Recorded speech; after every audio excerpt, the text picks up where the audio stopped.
Hello everyone, welcome back to H P exam में study. आज मैं 6th पार्ट लेके आया हूँ H P TET non medical maths का। Let's start.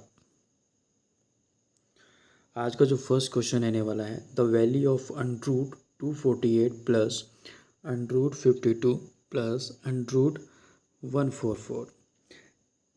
इस वाले क्वेश्चन में कि हम कैसे सोल्व करेंगे, हम सबसे पहले राइट हैंड साइड से चलेंगे जहाँ पे अंडरूट 144 लिखा है, 144 का अंडरूट लिखा है। ओके, तो 144 का अंडरूट हमें पता होना चाहिए। 144 का अंडरूट कितना होता है? 144 का अंडरूट होता है 12, क्योंकि 12 का स्क्वायर 144 होता है। तो 144 का अंडरूट हुआ 12। तो क्या मैं लिख सकता हूँ, बाकी वैल्यूज मैं एज इट इज लिखूँगा, क्या मैं 144 का अंडरूट 12 लिख सकता हूँ क्या? बाकी की वैल्यू एज इट इज़ रहेगी। तो जब 12 जो है 52 में ऐड हो जाएंगे तो हमारे पास आ जाएगा अंडरूट 248 प्लस 52 प्लस 12 कितना हो जाएगा? 52 प्लस 12 हो जाएगा मेरे पास 64। फिर हम राइट हैंड साइड से सॉल्व करते हुए जा रहे हैं, तो फिर अंडरूट 64 आया। अंडरूट 64 का आंसर कितना होता है? अंडरूट 64 जो होता है, इसका आंसर होता है 8। ठीक है, तो मैं क्या करूँगा, जो अंडरूट 64 को क्या मैं 8 ले सकता हूँ? अब मेरे पास क्या रहा, अंडरूट 248 प्लस 8, और अंडरूट 248 प्लस 8 करूँगा तो ये निकल के आएगा मेरे पास 256। कितना निकल के आएगा? 256। 256 का अंडरूट होता है कितना? 16। 16 का बिकॉज 16 का जो स्क्वायर है, 16 का जो स्क्वायर है वो 256 होता है। हमें जो है मैथमेटिक्स में 1 से 25 तक स्क्वेयर्स आने चाहिए, ताकि हम वैल्यूज़ को देख के ही पता लगा लें कि ये किस वैल्यू का स्क्वेयर है, और ये इस वैल्यू का अंडरूट या वर्गमूल जो निकालेंगे तो कितना आएगा। ओके, जैसे मैं बोल दूं कि 225 किसका आएगा, क्योंकि 15 15 225 होते हैं, तो 225 का अंडरूट निकालूंगा तो मेरे को डायरेक्ट पता लगेगा कि इसका आंसर 15 है। ओके, आई होप आप समझे होंगे। इस क्वेश्चन में जस्ट आपको क्या चलना था, राइट हैंड साइड से चलना था, सॉल्व करते हुए ईजिली सॉल्व हो जाएगा। 144 का अंडरूट निकाला, उसको मैंने 52 में ऐड कर दिया। 52 में ऐड करने पर ये बना 64। तो ये 64 को जब मैंने सॉल्व किया तो इसका आंसर आया 8। को मैंने 248 में ऐड अप कर दिया, तो एंड में जाके 256 निकल के आ रहा है। कितना निकल के आ रहा है? 256 निकल के आ रहा है। 256 का अंडरूट होता है 16। 16 will be the answer. Next question है 5 plus 6 plus 7 plus 8 plus 9 plus so on plus 50। इसका आंसर क्या होगा? यहाँ पे ये एपी का क्वेश्चन है, अर्थमेटिक प्रोग्रेशन का क्वेश्चन है। अभी यहाँ बोला है कि पहली टर्म 5 है और लास्ट टर्म 50 है, यहाँ तक का सम निकालिए। ये प्लस का साइन क्या शो कर रहा है कि आप इन सभी वैल्यूज़ का सम निकालिए। हमें पता है यहाँ पे, जैसे ये यहाँ दिया है, ए की वैल्यू दी है 5 और डिफरेंस 5 है, अगली टर्म कितनी है 6, अगली टर्म कितनी है 7। हर वैल्यूज़ के बीच में कोई डिफरेंस डी यहाँ पे डोनेट कर रहा है डिफरेंस को। डी कितना दिया है? 1 का। ओके, यदि एपी में हमें सम निकालना हो वैल्यूज़ का, नंबर ऑफ वैल्यूज़ का, तो एक फॉर्मूला होता है n/2 into 2a plus n-1 into T, n-1 into T. अब देखिए, सम वाले फॉर्मूले में एक n टर्म आ रही है कि नंबर ऑफ टर्म्स कितनी है, ये तो हमें पता ही नहीं। यदि हम जनरल सा लॉजिक लगाएं, यदि जनरल सा अपनी कॉमन सेंस लगाएं, तो 5 से 50 तक की संख्याएं कितनी होंगी? ये होंगी टोटल 46। कितनी होंगी? 46। यदि ऐसा नहीं आता है हमें कि नंबर ऑफ वैल्यूज़ कितनी हो सकती हैं 5 और 50 के बीच में, या किन्हीं दो वैल्यूज़ के बीच में, तो आप एपी का अर्थमेटिक प्रोग्रेशन में एक और फॉर्मूला होता है जिसको बोलते हैं nth टर्म निकालने का फॉर्मूला। nth टर्म निकालने का फॉर्मूला होता है a plus n-1 into T. क्या फॉर्मूला होता है? a plus n-1 into T. इसको नोट डाउन कर लीजिएगा आप, क्योंकि ये वेरी इंपॉर्टेंट है। ओके, तो यहाँ पे देखिए, यदि मेरे को टोटल नंबर ऑफ वैल्यूज़ निकालनी है 5 से लेके 50 तक, तो मैं क्या करूँगा, nth टर्म तो हमें सीधा पता है 50। फर्स्ट टर्म 5 है, प्लस n तो निकालना है यहाँ पे, -1 तो वैसे लीजिए। डी कितना दिया है डिफरेंस? 1 का। तो यहाँ पे मैं क्या कर सकता हूँ, ये जब ये 5 जो है परे जाएंगे, इक्वल टू के परे, तो 50 में से माइनस हो जाएंगे, तो 50 - 5 is equal to n-1 into D. 1 है, तो जब भी n-1 को 1 से मल्टीप्लाई करूँगा तो n-1 ही रहेगा। ओके, तो ये 50 में से 5 ये 45, n-1 है इधर, जब -1 जो है इधर आएगा, इक्वल टू की इधर आएगा, तो यहाँ पे ऐड अप हो जाएगा। तो n की वैल्यू कितनी निकल के आ रही है? एन की वैल्यू कितनी निकल के आ रही है 46, कितनी निकल के आ रही है 46। सो तो हम यहाँ पे अब एन की वैल्यू जो फॉर्मूला है हमारे पास, इसमें क्या मैं एन की वैल्यू 46 डाल सकता हूँ, 46 हम डाल सकते हैं। तो लगा हम इम्प्लीमेंट कर देते हैं फॉर्मूला। हमें पता है सम निकालने का फॉर्मूला हुआ n/2 into 2a plus n-1 into D. Okay, n की वैल्यू हमारे पास कितनी 46 निकल के आ रही है, डिवाइडेड बाई 2 इंटू ए की वैल्यू है 5, n की वैल्यू हमारे पास 46 आ गई, -1 इंटू डी की वैल्यू है 1। ओके, अब सॉल्व कर लीजिए सिंपली। आप सिंपली देखेंगे आप 46 23 से कट जाएगा, 2 23 से 46 होता है, तो 23 इधर अंदर कितना आ जाएगा, 5 2 कितना होता है 10, 46 -1 करूँगा तो कितना आएगा 45 बन जा, क्योंकि बाहर 1 से मल्टीप्लाई है तो सेम ही वैल्यू आती है 1 से मल्टीप्लाई करके। यहाँ पे 23 इंटू 45 और 10 कितने हो जाते हैं 55 और 23 को जो मैं मल्टीप्लाई करूँगा इट विल कम आउट 1265, कितना आएगा 1265। तो हमारा जो सम निकल के आ रहा है वो निकल के आ रहा है 1265।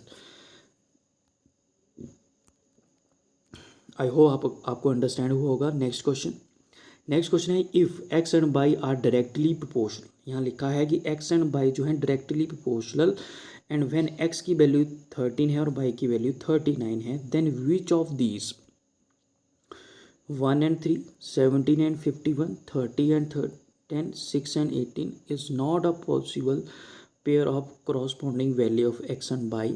ओके, बोला है कि यदि x और y जो है आपस में डायरेक्टली प्रोपोर्शनल हैं, क्या हैं डायरेक्टली प्रोपोर्शनल, यदि x की वैल्यू 13 है और y की वैल्यू 39 है, इसका क्या मतलब हुआ, x और y डायरेक्टली प्रोपोर्शनल है तो x जो है 13 है और y जो है क्या मैं y को लिख सकता हूँ 3 टाइम्स ऑफ x। कैसा है y की वैल्यू कैसी है 3 टाइम्स ऑफ x है, x 13 है तो 13 3 जो 39 है, तो y जो है सिंपल को y को लिख सकता हूँ मैं y जो है 3 टाइम्स ऑफ x है। तो हमारे पास 4 ऑप्शन दिए हैं और बोला है कि 4 ऑप्शनों में से x और y की वैल्यू कौन नहीं हो सकती है। सबसे पहली ऑप्शन देखिए 1 and 3। यदि x की वैल्यू 1 है तो y की वैल्यू कितनी होनी चाहिए 3 गुना होना चाहिए, एज अकॉर्डिंग टू लॉजिक जो हमें फर्स्ट लाइन में दिया है। यदि वैल्यू 1 है तो y की वैल्यू 3 है, बिल्कुल सही है option, it will be true. 17 and 51, x की वैल्यू 17 है, यदि y की वैल्यू बतानी है इसका 3 गुना बताना पड़ेगा x की वैल्यू का, 17 3 जा 51, ये भी सही है। 30 and 10, यदि x की वैल्यू 30 है और y की वैल्यू 10 है, इट मीन्स यदि x की वैल्यू 30 है तो y की वैल्यू हमें 90 बताना चाहिए था, लेकिन ये ऑप्शन तो बिल्कुल गलत है, जो कि हमारा अकॉर्डिंग टू जो हमें दिया है लॉजिक उसके अकॉर्डिंग तो है ही नहीं। फोर्थ ऑप्शन देख लेते हैं 6 and 18, तो 6 3 जा 18 होता है, मतलब y की वैल्यू ऑटोमेटिकली 3 गुनी है x से, तो ये भी ट्रू है। तो कौन सी ऑप्शन जो है इसको नहीं फॉलो कर रही थी, that will be third option will be the answer here. Next question, the height if the height of a cylinder becomes 1/4 of the original, okay 1/4 of the original height and radius is double, then which will be true. बोला एक cylinder है जिसकी मैंने मान लिया कि height कितनी है h और रेडियस कितना है, क्योंकि सिलेंडर है इसका टॉप एंड बॉटम जो सर्कुलर इन शेप होंगे, तो टॉप और बॉटम में जो सर्कुलर इन शेप है उनका रेडियस r है, और जो दोनों टॉप्स और बॉटम के सर्कल्स के सेंटर को मिलाऊंगा उस पूरे डिस्टेंस को क्या बोला जाता है हाइट। अगेन रिपीट कर रहा हूँ, जो टॉप का जो सर्कल है सर्कुलर सर्कल है और बॉटम में जो सर्कल है, इनके सेंटर्स को जब मैं आपस में मिलाता हूँ तो जो डिस्टेंस होती है उसको बोला जाता है हाइट। ओके, क्वेश्चन में बोला कि एक सिलेंडर है जिसका जो हाइट है वो ओरिजिनल से कितनी है 1/4। मैंने एक और ड्रॉ किया यहाँ पे, जिसकी हाइट मैंने ओरिजिनल वाली हाइट से कितनी लिखी है 1/4, और रेडियस जो है पहले से 2 टाइम्स, कितना है 2 टाइम्स, जो रेडियस जो है अब कितना है 2 टाइम्स। तो बताइए कि इनके वॉल्यूम पे क्या फ़र्क पड़ेगा, सिंपली हमें पता है कि वॉल्यूम ऑफ सिलेंडर क्या होता है πr², कितना होता है πr²। यदि ये जो न्यू सिलेंडर निकाला गया पहले वाले से, इसका वॉल्यूम मैं मान लेता हूँ v डैश, ठीक है, वॉल्यूम अब वी डैश मान लेता हूँ। तो दूसरे वाले केस में देखिए 2 पाई कितना क्या फॉर्मूला होता है हमारे पास, पाई आर स्क्वायर एच। क्या फॉर्मूला होता है, पाई आर स्क्वायर एच। क्या फॉर्मूला होता है, पाई आर स्क्वायर एच, जो कि हमने यहाँ पे लगाया। यदि यही वाला फॉर्मूला यदि मैं नए वाले सिलेंडर को लगा सकता हूँ जिसकी हाइट जो है पहले वाले से कितनी है 1/4 है और जो है रेडियस कितना है डबल है, तो मैं पाई आर स्क्वायर एच लगाऊँ तो पाई इंटू आर कितना है 2 टाइम्स और पहले से आर से इसका स्क्वायर हो जाएगा, और इंटू एच कितनी है, हाइट जो है पहले से 1/4 है 1/4 है, वो वाली वैल्यू पुट कर दी मैंने। ओके, तो इसको सॉल्व करूँगा तो कितना आएगा, पाई वैसे का वैसा।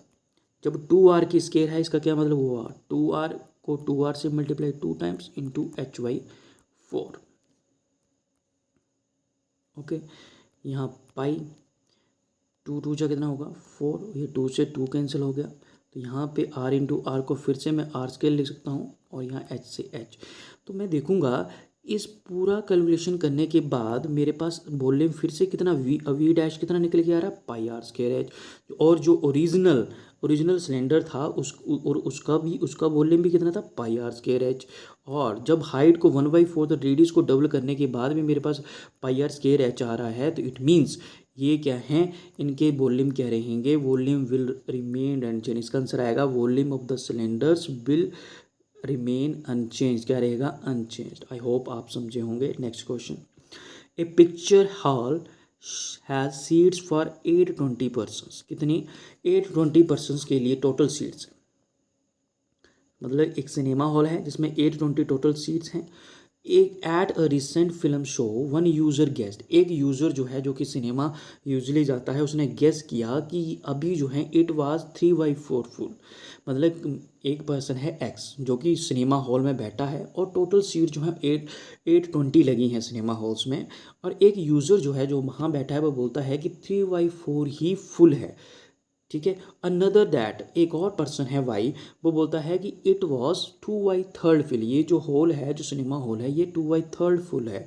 अब जो टिकट ऑफिस में हमें पता लगा कि जब हम ये सिनेमा में जब ये जो फिल्म स्टार्ट हुई तो इस सिनेमा हॉल में सिर्फ 648 सीट्स ही क्या थी, 648 सीट्स ही सेल आउट हुई थी। 648 सीट्स ही टोटल सेल आउट हुई थी। तो बताइए कि कौन से वाले पर्सन, एक्स फर्स्ट वाले पर्सन का गैस ठीक था कि सेकंड वाले पर्सन का गैस ठीक था। ओके, टोटल सीट्स हैं 820। फर्स्ट पर्सन बोलता है कि 3/4 ऑफ 820 जो है ये सिनेमा हॉल फुल है। तो मैं इसका 3/4 निकाल लूँ, 4 2 जा 8, 0 लगी और 4 5 जा 20। 205 को जब मैं 3 से मल्टीप्लाई करूँगा तो कितना आएगा, 615। कितना आएगा ये 615। Okay, it means first person बोलता है कि 615 लोग बैठे हैं अप्रोक्सीमेट। सेकंड पर्सन बोलता है 2/3 जो है 820 का फिल है। इट मीन्स जब मैं 820 को 2 से मल्टीप्लाई करूँगा तो कितना आएगा, 200, 2 2 जा 4, 2 8 जा 16 डिवाइडेड बाई 3 तो वैसे ही है, और 1640 जो है 3 से फुली डिवाइड तो होगा नहीं, तो ये अप्रॉक्सीमेट आएगा। जब मैं इसको काटूंगा 3 5 जा 15, 1 कैरी फॉरवर्ड हो गया 14, 3 4 4 जा 12 कैरी फॉरवर्ड 20, 3 छिके 18, 3 6 जा 18, कितने बचे 2 बचे 20 बने 3 छिके 18, मतलब 546 अप्रॉक्सीमेट। मैं बोल सकता हूँ 547 बोल लूँ डेसिमल को हटा के, मतलब अप्रॉक्सीमेट बोल सकता हूँ। सेकंड पर्सन बोल रहा है कि 547 लोग जो हैं हॉल में बैठे हुए हैं। पर लेकिन हमें पता टोटल जो सेल आउट हुई हैं तो 648, तो 648 ही लोग बैठे होंगे। तो इन दोनों पर्सनों में से सबसे मतलब अप्रॉक्सीमेट किसका गैस ठीक है। एक ने बोला कि 615 लोग बैठे हैं, एक बोलता है 547 लोग बैठे हैं, तो किसका गैस ठीक है। मेरे अकॉर्डिंग तो पहले वाला जो फर्स्ट पर्सन है इसका गैस ठीक है। 615 जो है बहुत नज़दीक है 648 से, तो फर्स्ट पर्सन का गैस जो है बिल्कुल यहाँ पे ठीक माना जाएगा अकॉर्डिंग टू क्वेश्चन। ठीक है, तो जो फर्स्ट पर्सन का गैस है वही क्या होगा, एक्यूरेट आंसर होगा यहाँ पे। नेक्स्ट क्वेश्चन है the median of observation 11 12 14 18 x plus 2 20 22 25 and 61 arranged in ascending order is 21, then the value of x will be। बोला कि हमारे पास कुछ वैल्यूज़ दी हैं और इनको हमने असेंडिंग ऑर्डर में भी रखा हुआ है और इसका मीडियन जो है वो है 21। कितना है? मीडियन है 21। तो बताइए कि द वैल्यू ऑफ एक्स बताइए, तो वैल्यू ऑफ एक्स बताइए। ओके, और ये असेंडिंग ऑर्डर में लिखी हुई है। अब मैं देख लेता हूँ टोटल नंबर ऑफ वैल्यूज़ कितनी दी है हमें। 1 2 3 4 5 6 7 8 9, टोटल वैल्यूज़ हैं 9 और इसका मीडियन मीडियन कितना दिया है 21। जो इसका जो मीडियन दिया है वो कितना दिया है 21। ओके, सबसे पहले इसका कंसेप्ट पढ़ते हैं कि होता क्या है, कि मीडियन निकलता कैसे है। यदि यहाँ पे लिखा है if total numbers of values कितनी क्या है, ऑड नंबर है। कहने का मतलब जैसे मैं बोल रहा हूँ 9 वैल्यूज़ दी हैं तो 9 अपने में क्या होती है, ऑड। मतलब टोटल नंबर ऑफ वैल्यूज़ के दिए हैं हमें 9, इट मीन्स ऑड वैल्यूज़ दिए है ना, ऑड नंबर्स है ये, ठीक है।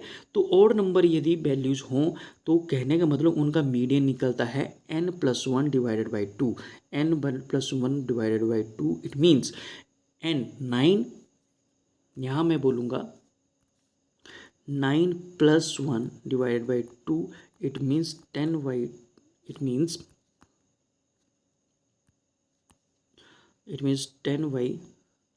10/2 का मतलब हो गया फिफ्थ टर्म। कौन सी term? Fifth term. It means इस पूरी ही श्रृंखला में, पूरी ही सीरीज में जो फिफ्थ टर्म होगा वही इसका क्या होगा, मीडियन होगा। और फिफ्थ टर्म कौन सी? 1 2 3 4 5, x+2 क्या है, फिफ्थ टर्म। ओके, अब देखो 1 2 3 4, 4 लेफ्ट हैंड साइड बची हैं, 4 ही राइट हैंड साइड बची हैं और बीच वाली जो टर्म है वही क्या होगा इसका मीडियन होगा। पर मीडियन तो हमें कितना दिया है, मीडियन कितना दिया है x21। क्या मैं x मीडियन जो है 21 है वो मैं बोल सकता हूँ कि ये जो है x+2 की वैल्यू है। किसकी वैल्यू है? x+2 की वैल्यू है। तो यहाँ से x+2 से मैं x की वैल्यू निकाल सकता हूँ क्या? क्या मैं यहाँ से x की वैल्यू निकाल सकता हूँ क्या? 2 जब परे जाएंगे तो 21 से माइनस हो जाएंगे तो आंसर आएगा 19। x की वैल्यू है 19, तो x की वैल्यू ही पूछी थी, x की वैल्यू ही पूछी थी। फिर से रिपीट कर रहा हूँ, यदि टोटल नंबर ऑफ वैल्यूज़ आपको 9 दी हैं, इट मीन्स ये ऑड नंबर्स हैं, तो इनका मीडियन जो है कैसे निकलता है, आप जितनी संख्या दी हैं उसमें 1 जोड़िए, डिवाइडेड बाई 2 करिए, वो वाली टर्म जो होती है मीडियन होगी। यदि आपके दिमाग में क्वेश्चन होगा कि यदि ऐसा है तो यदि संख्याएँ इवन नंबर दी हों, क्या दी हों, इवन नंबर दी हों, टोटल नंबर कितनी दी हैं, इवन नंबर्स दी हैं, तो मीडियन कैसे निकलता है? देन मीडियन क्या निकलता है, n/2 plus 1th term divided by 2। इनको मैं टीएथ लिखता हूँ क्योंकि ये टर्म्स हैं। n/2 plus n/2 plus 1 divided by 2, ये वाली जो है ये किस केस में निकलता है, मीडियन, इवन वाले में। For example total number of values कितनी है हमारे पास, 10। कितनी है? 10। तो देन मीडियन मीडियन कैसे निकलेगा? तो हम 10/2 n/2 करेंगे प्लस n/2 प्लस 1, मतलब फिफ्थ और सिक्स्थ टर्म उनका सम डिवाइडेड बाई 2, उनका सम डिवाइडेड बाई 2, तो वो क्या होगा, इवन नंबर्स वाली वैल्यूज़ का क्या होगा, मीडियन होगा। आई होप आपको अंडरस्टैंड हुआ होगा। Thanks for watching this video. Please like and subscribe this channel. Have a good day.